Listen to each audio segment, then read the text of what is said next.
Hello students, my name is Ashna Garg and today we are discussing about different type of ECGs. So in my previous video I had already explained कि normal ECG किस type का होता है.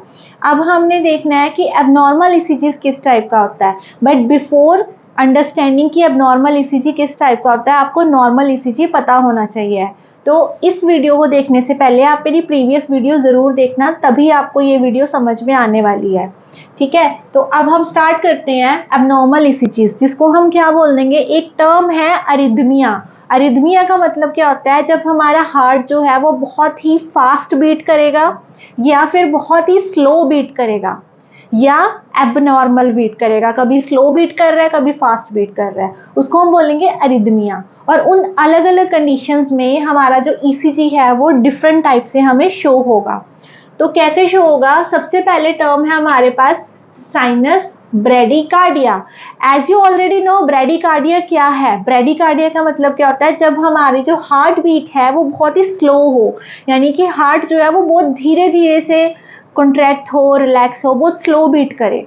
ठीक है, उस case को हम बोलते हैं साइनस ब्रेडिकार्डिया. इस केस में हमारा ईसीजी कैसा नजर आएगा, फर्स्टली हमारा जो रेट है वो कितना नजर आएगा हमें, 60 बीट्स पर मिनट. ठीक है, इससे पहले हमें ये देखना पड़ेगा ईसीजी इंटरप्रिटेशंस क्या होती हैं. ईसीजी मतलब जो है मॉनिटर हम कैसे करते हैं. ईसीजी इंटरप्रिटेशन में 5 चीजें हमने मॉनिटर करनी होती है. ईसीजी को पहचानने के लिए 5 चीजें हमें समझनी चाहिए. सबसे पहले तो रेट.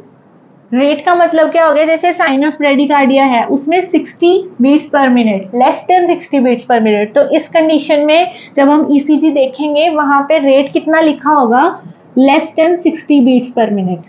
ठीक है, दूसरी चीज रिदम. साइनस ब्रेडिकार्डिया में जो रिदम होती है ना वो हमेशा रेगुलर नजर आएगी. जैसे कि आप देख सकते हो यहाँ पे जो वेव्स हैं वो एक रेगुलर फॉर्म में हमें नजर आ रही है, जो यानी कि ये जो हमारा गैप नजर आ रहा है हमें, ये एक इक्वल गैप नजर आ रहा है. इक्वल गैप होने का मतलब क्या है, रेट हमारे रेगुलर नजर आ रही है हमें. रिदम रिदम कहीं से भी टूट नहीं रही, जैसे स्टार्ट हो रही है वैसे ही एंड तक चल रही है. तो रिदम क्या होगी हमारी इस कंडीशन में, रेगुलर. साइनस ब्रेडिकार्डिया में रिदम हमें रेगुलर नजर आएगी.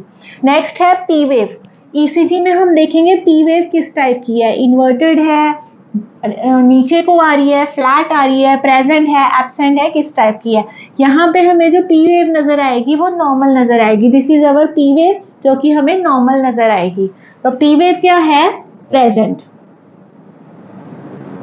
नेक्स्ट हम देखेंगे QRS segment. QRS segment is this portion, Q, R and S. अगर हम पूरे ECG स्ट्रिप में देखेंगे QRS सेगमेंट हमें नॉर्मली नजर आ रहा है, कहीं पे भी अब नॉर्मैलिटी नहीं नजर आ रही है, तो हम लिखेंगे प्रेजेंट और we can say it's normal. Then हम देखेंगे T wave. This is our T wave. पूरे स्ट्रिप में हमने देखना है T वेव इन्वर्टेड है, आउटवर्ड है, फ्लैट है, एब्सेंट है, प्रेजेंट है. यहाँ पे हमें नॉर्मली नजर आ रही है टी वेव, तो हम क्या लिखेंगे, टी वेव प्रेजेंट. अगर हमें इस तरह की ईसीजी इंटरप्रिटेशन मिल रही है, that means patient is diagnosed with sinus bradycardia. Sinus bradycardia is not a, मतलब बहुत ज्यादा सीरियस कंडीशन नहीं है. यूजली अगर हम देखें तो किसी भी छोटी मोटी डिजीज कंडीशन की वजह से, या फिर अगर हम एंटी हाइपरटेंसिव ड्रग्स ले रहे हैं, बीपी हमारा बहुत ज़्यादा बढ़ता है पेशेंट का, उसको कम करने के लिए एंटी हाइपरटेंसिव ड्रग्स ले रहे हैं या एंटी एरिथमिक ड्रग्स ले रहे हैं, उस मेडिकेशंस की वजह से भी ये कंडीशन आ सकती है. अगर आपको ईसीजी इस तरह का नजर आएगा तो आपने श्योरली साइनस ब्रेडिकार्डिया पे ही क्लिक करना है एनक्लेक्स क्वेश्चंस में. नेक्स्ट हमें नजर आ सकती है इस तरह की एनक्लेक्स क्वेश्चन में इस तरह की स्ट्रिप. ये किस केस में होगी, साइनस टैकीकार्डिया. टैकीकार्डिया का मतलब क्या होता है, फास्ट. जब हमारा हार्ट बहुत फास्टली बीट करेगा. फास्टली बीट क्यों कर सकता है, ड्यू टू एक्सरसाइज भी कर सकता है. हमने रनिंग की है, हमने बहुत एक्सरसाइज की है, उसकी वजह से भी हमारा blood circulation, blood flow increase करने के लिए हार्ट जो है बहुत तेज तेज बीट करने लगेगा. तो उस कंडीशन में भी साइनस टैकीकार्डिया हो सकता है. या फिर बहुत ज्यादा बीपी बढ़ रहा है, उस कंडीशन में भी ये हमें दिख सकता है. इसमें क्या होता है, हमें जो नॉर्मली ईसीजी में स्ट्रिप में नजर आएगी इलेक्ट्रिकल सिग्नल्स, ये बहुत फास्ट नजर आएगी। यानी कि जो बीच में एक गैप पड़ रहा था यहाँ पे, वो जो कि लॉन्ग गैप पड़ रहा था, वो बहुत शॉर्ट होगा, हमें नॉर्मली नहीं नजर आएगी, ये बहुत तेज नजर आएगी कि एक के बाद एक हो रही है। पी वेव आ रही है, क्यूआरएस बन रहा है, टी वेव बन रही है, दोबारा इमिडिएटली पी वेव बन जा रही है, क्यूआरएस बन रहा है, टी वेव बन रही है, मतलब इमिडिएटली सब कुछ हो रहा है। इसमें और इसमें क्या फर्क है, यहाँ पे जो हार्ट बीट है ना, वो हमारी 60 से ज्यादा हो जाएगी, मोर देन 60 हो जाएगी। रिदम इसमें रेगुलर ही रहेगी, जैसे स्टार्ट हुआ था तेज होना शुरू हुआ था, लास्ट तक वो फास्ट ही चल रहा है। रिदम रेगुलर रहेगी, पी वेव प्रेजेंट रहेगी सब जगह। अगर हम ईसीजी में देखेंगे तो हमारी पी वेव प्रेजेंट होगी, क्यूआरएस सेगमेंट सब में नॉर्मली प्रेजेंट होगा, नजर आएगा, एंड टी वेव सब में नॉर्मल फॉर्म में नजर आएगी। तो इसमें सिर्फ इतना ही फर्क है कि इसमें हार्ट रेट जो है वो लेस देन 60 था, इसमें हार्ट रेट मोर देन 60 होगा। तो sinus bradycardia and sinus tachycardia, अगर आपको फास्ट नजर आ रही है तो वो आप साइनस टैकीकार्डिया को पहचान सकते हैं। नेक्स्ट है, अगर आपको इस तरह की ईसीजी नजर आ रही है, इसको हम बोलेंगे टॉम्ब लाइक। अगर आपको इस तरह की ईसीजी नजर आ रही है, ये किस कंडीशन में होती है, वेंट्रिकुलर टैकीकार्डिया, जो कि एक बहुत ही डेंजरस कंडीशन है। इस कंडीशन में इवन की पेशेंट को डिफिब्रिलेटर की भी जरूरत पड़ सकती है। ये बहुत ही डेंजरस कंडीशन होती है, इसमें पेशेंट डाई भी हो सकता है। अगर पेशेंट को इमीडिएट ट्रीटमेंट नहीं मिला तो पेशेंट की डेथ भी हो सकती है। तो वेंट्रिकुलर टैकीकार्डिया के केस में क्या होगा, रेट जो है हमारा वो बहुत ज्यादा इंक्रीज होगा, इवन की 250 तक भी पहुंच सकता है। रेट बहुत ज्यादा इंक्रीज होगा, बहुत तेज से जो है हार्ट जो है वो बीट करेगा। रिदम यूजली रेगुलर ही रहेगी, क्योंकि ये बहुत फास्टली बीट कर रहा है, तो रिदम हमें रेगुलर ही नजर आएगी। P wave is absent in this case. P wave हमें कहीं पे भी नजर नहीं आएगी। जहां पे भी आपको पी वेव एब्सेंट हो रही है, वहां पे वेंट्रिकुलर टैकीकार्डिया हो सकते हैं। देन क्यूआरएस सेगमेंट, वो भी हमें एब्सेंट नजर आएगा। यू कैन सी यहाँ पे कोई पी वेव नहीं नजर आ रही है, कोई क्यूआरएस सेगमेंट नहीं नजर आ रहा, सिर्फ हमें नजर आ रहा है तो क्या, टी वेव्स। हमें टी वेव्स नजर आएंगी और बस वही नजर आ रही है, P wave QRS segment absent नजर आएगा, टॉम लाइक स्ट्रक्चर होगा। This is very dangerous condition, immediate हमें रिस्पॉन्स करना पड़ेगा, otherwise patient can die.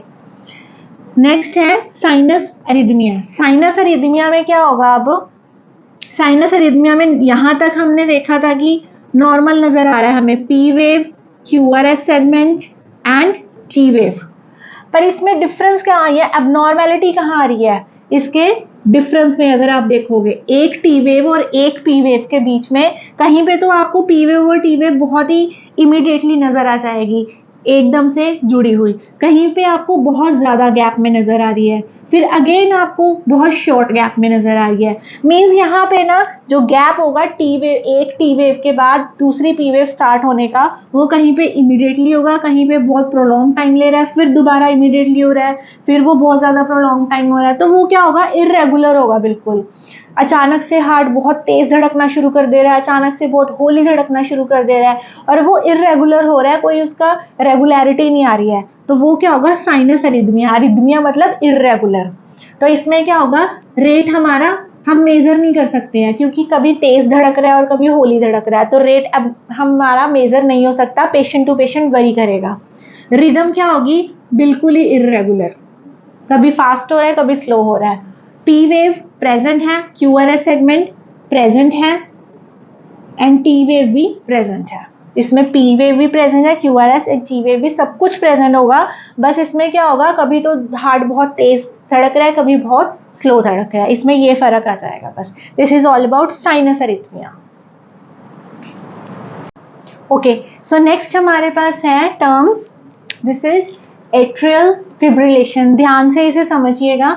Atrial fibrillation में क्या है, हमारा जो हार्ट रेट है वो 80 to 180 तक पहुंच जाएगा। मीन्स हार्ट रेट जो है वो बहुत ज्यादा बढ़ जाएगा, 80 to 180 पर बीट्स पर मिनट बहुत ज्यादा बढ़ जाएगा। अब इसमें हमें कुछ इस तरह का ईसीजी नजर आएगा, जो कि हम क्या देख सकते हैं कि जो पी वेव है हमारी, पी वेव हमारे पास एब्सेंट नजर आएगी, बिल्कुल भी नजर नहीं आ रही है, और बिल्कुल इररेगुलर से नजर आ रही है, इसलिए इसकी रिदम भी जो रहेगी ना वो इररेगुलर रिदम रहेगी, क्योंकि हमें कहीं पे भी रेगुलरिटी नहीं नजर आ रही, पी वेव जो है हमारी एब्सेंट नजर आ रही है। But you can see QRS segment, QRS segment हमें हर जगह नजर आ रहा है, तो इस केस में क्यूआरएस सेगमेंट हमारे पास प्रेजेंट होगा, क्यूआरएस सेगमेंट नॉर्मल प्रेजेंट है। एंड टी वेव जो हमारे पास प्रेजेंट है, सिर्फ हमारी रिदम जो है वो इरेगुलर जा रही है और पी वेव हमारे पास यहाँ पे एब्सेंट नजर आएगी और हार्ट रेट बहुत इंक्रीज नजर आएगा। ठीक है, यहाँ पे हमें इस चीज को हमें ध्यान से देखना है, फिब्रिलेशन जो फील हो रही है हमें, तो ये एट्रियल फिब्रिलेशन है। ठीक है, हमें यहाँ पे फिब्रिलेशन नजर आएगी। अब फिब्रिलेशन भी दो टाइप की आ रही है, एक हो रही है एट्रियल फिब्रिलेशन, एक हो रही है वेंट्रिकुलर फिब्रिलेशन। दोनों में फर्क क्या है, छोटा सा फर्क नजर आएगा। ईसीजी अगर आप देखोगे दोनों आपको सेम नजर आएंगे, फर्क सिर्फ इतना होगा कि एट्रियल फिब्रिलेशन में आपको क्यूआरएस सेगमेंट नजर आएगा, वेंट्रिकुलर फिब्रिलेशन में आपको यहाँ पे कहीं पे भी क्यूआरएस सेगमेंट नजर नहीं आ रहा है, मीन्स प्रॉपरली ये नहीं नजर आएगा क्यूआरएस सेगमेंट। इसमें हमारे पास पी वेव एब्सेंट है, पी वेव एट्रियल फिब्रिलेशन में भी एब्सेंट थी, वेंट्रिकुलर फिब्रिलेशन में भी एब्सेंट होगी। बट यहाँ पे हमें क्यूआरएस सेगमेंट नजर आ रहा था, यहाँ पे प्रेजेंट था, यहाँ पे क्यूआरएस सेगमेंट जो है वो एब्सेंट हो जाएगा।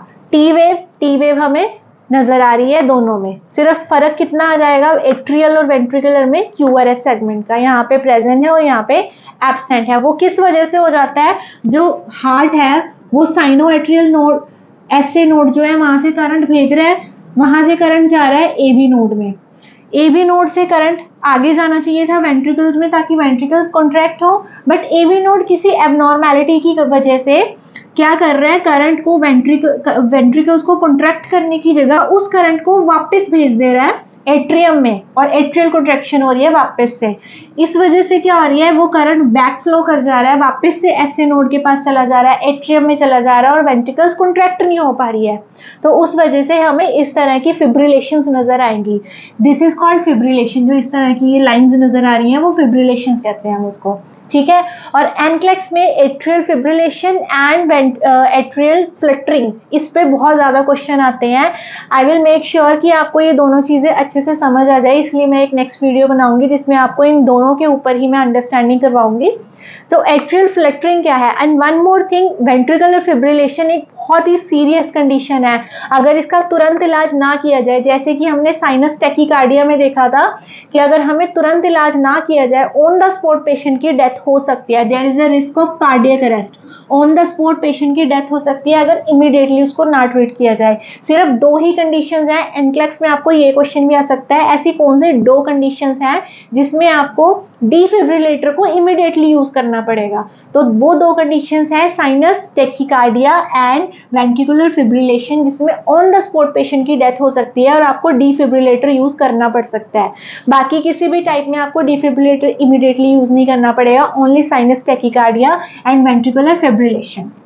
वेंट्रिकुलर एट्रियल फिब्रिलेशन में there is a risk of stroke, but ventricular fibrillation में there is risk of cardiac arrest. Next is atrial Flutter.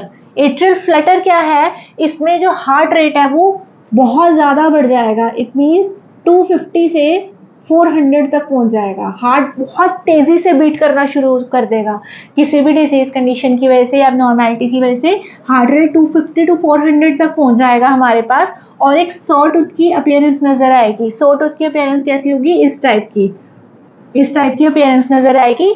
अगर हम देखेंगे इसकी रिदम, पूरी ईसीजी स्ट्रिप में इसकी जो रिदम है वो हमें रेगुलर नजर आएगी, रिदम हमारे पास रेगुलर लेगी, बट सो टूथ लाइक हमें अपीयरेंस नजर आएगी।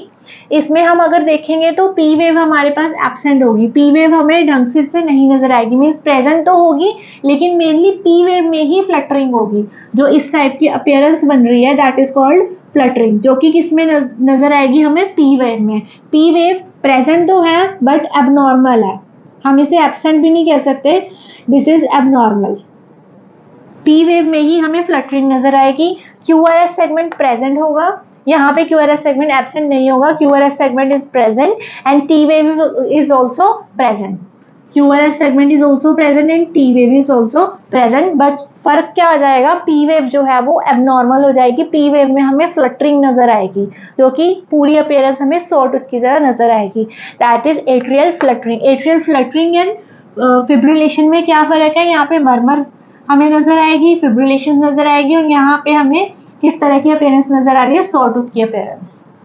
नेक्स्ट है प्री मैच्योर एट्रियल कॉन्ट्रैक्शन। इसका नाम से ही समझ में आ रहा है प्री मैच्योर, मतलब कि जो एट्रिया की कॉन्ट्रैक्शन हो रही है वो प्री मैच्योर हो रही है। अब एट्रिया की कॉन्ट्रैक्शन से कौन सी वेव बनती थी, पी वेव। हमेशा हमने पिछली वीडियो में देखा है पी वेव जो है वो एट्रियल कॉन्ट्रैक्शन की वजह से हो रही है। अगर एट्रियल की कॉन्ट्रैक्शन प्री मैच्योर होगी तो किस पे असर जाएगा, पी वेव पे। पी वेव जो है वो कभी अपवर्ड को नजर आएगी, कभी ये डाउनवर्ड को नजर आ रही है, कभी अपवर्ड को नजर आ रही है। तो पी वेव जो है वो अपवर्ड डाउनवर्ड इस तरह से नजर आएगी, क्योंकि एट्रिया जो है वो प्रीमेच्योरली कॉन्ट्रैक्ट कर रहा है। कभी अपवर्ड को नजर आएगी, कभी डाउनवर्ड को नजर आएगी। अगर हमें पी वेव इस तरह से नजर आ रही है तो समझ लेना वो क्या है, प्री मैच्योर एट्रियल कॉन्ट्रैक्शन है, क्योंकि पी वेव जो है वो सिर्फ एट्रियल कॉन्ट्रैक्शन की वजह से होती है, और पी वेव कभी अपवर्ड जा रही है, कभी डाउनवर्ड जा रही है, that means pre mature atrial contraction. इसे पहचानना सबसे इजी है, सिर्फ पी वेव में ध्यान रखना है। पी वेव एबनॉर्मल होगी, रेट हमारा वेरी करेगा पेशेंट टू पेशेंट, रिदम हमारे पास रेगुलर आएगी, पी वेव एबनॉर्मल होगी, क्यूआरएस सेगमेंट प्रेजेंट होगा, टी वेव प्रेजेंट होगी। ठीक है, नेक्स्ट है supraventricular tachycardia. As name indicate tachycardia मतलब हार्ट रेट जो है वो बहुत ज्यादा बढ़ जाएगा, मोर देन 200 हो जाएगा, हार्ट रेट इंक्रीज होगा। और इसमें फर्क कहाँ पे आएगा, सुप्रावेंट्रिकुलर मींस बहुत फास्ट, इतना फास्ट हो रहा है कि वो खुद को भी संभाल नहीं पाएगा, कब उसने वेंट्रिकल को कॉन्ट्रैक्ट करना है, कब एट्रियम को कॉन्ट्रैक्ट करना है। तो उस केस में क्या हो जाएगा, हमारे पास पी वेव जो है वो हमेशा बाद में बनेगी with T wave. T wave जो है वो पी वेव की जगह आ जाएगी, पी वेव टी वेव की जगह आ जाएगी। दैट मीन्स हमारे पास नॉर्मली क्या होता था, पहले पी वेव बनती थी, फिर क्यूआरएस कॉम्प्लेक्स बनता था, देन टी वेव बनती थी। बट इसमें क्या हो जाएगा, पहले पी वेव बन रही है, फिर टी वेव बन रही है, फिर क्यूआरएस, फिर दोबारा टी की जगह पे पी वेव बन रही है, देन टी वेव बन रही है। मीन्स पी और टी जो है ना वो एक दूसरे के साथ शफल हो गए, अब नॉर्मेलिटी आएगी, पी क्यूआरएस टी होने की जगह टी क्यूआरएस पी हो जाएगा। और दूसरी चीज इसकी सबसे बड़ी पहचानने वाली क्या होगी, यहाँ पे पी वेव हमेशा रिट्रोग्रेड कर जाएगी, हमेशा हमें डाउनवर्ड को नजर आएगी। एक तो पी वेव और टी वेव शफल करगी, और दूसरी पी वेव डाउनवर्ड होगी। पी वेव हमेशा अपवर्ड होती है, अपवर्ड होनी चाहिए थी, पर इसमें क्या होगा, पी वेव हमेशा डाउनवर्ड नजर आएगी, एंड सेकेंडली टी वेव और पी वेव शफल कर जाएंगे। उस कंडीशन को हम कहेंगे सुप्रावेंट्रिकुलर टैकीकार्डिया। लास्ट हमारे पास कंडीशन है एसिस्टोल। एसिस्टोल मीन्स कब होगा ये, जब सारा कुछ फेल हो जाएगा, हार्ट जो है वो काम करना बंद कर देगा, ना वेंट्रिकल्स कॉन्ट्रैक्ट होंगी, ना रिलैक्स होंगी, ना एट्रियम कॉन्ट्रैक्ट होगा। उस केस में आपने देखा होगा क्या होता है, स्ट्रेट लाइन नजर आती है हमें, मतलब पहले ईसीजी वेव्स नजर आ रही थी, फिर सडनली क्या हुआ, पेशेंट पूरा अनकॉन्शियस हो गया और स्ट्रेट लाइन नजर आनी शुरू होगी, एक बीट बजनी शुरू हो जाएगी मशीन में। उस स्ट्रेट लाइन का मतलब क्या होगा कि ना तो अब रेट आ रहा है, ना रिदम आ रहा है, ना पी वेव आ रहा है, ना क्यूआरएस, ना टी वेव। ठीक है, कुछ नहीं हो रहा, हार्ट की एक्टिविटी बंद होगी, उसको हम बोलेंगे एसिस्टोल। मीन्स हार्ट की इलेक्ट्रिकल एक्टिविटी बिल्कुल बंद होगी, हार्ट ने सब कुछ करना छोड़ दिया। उस केस में बिगिन सीपीआर, मीन्स पेशेंट की इमीडिएट डेथ, एक तरह से वो डेड ही हो जाएगा, तो हम सीपीआर दे के अगर बचाने की कोशिश करेंगे, अगर वो बच सके, तो उस केस में हमें इमीडिएटली सीपीआर देना है और उसे बचाने की कोशिश करनी है। So this is all about different kind of ECG. आपको एनक्लेक्स में इसी तरह से ईसीजीज नजर आएंगी और आपको 4-5 ऑप्शंस नजर आएंगे, उसमें से आपको टिक करना होगा कि कौन सा ईसीजी किस ऑप्शन का है। तो आप ध्यान से ये वीडियो बार बार देखना और इनको पहचानने की कोशिश कर लेना। इनके नेम आपको याद होने चाहिए कि किस टाइप की ईसीजी का क्या नाम है, उसी नाम के अकॉर्डिंग आपको एनक्लेक्स में क्वेश्चन आएंगे। Thank you so much.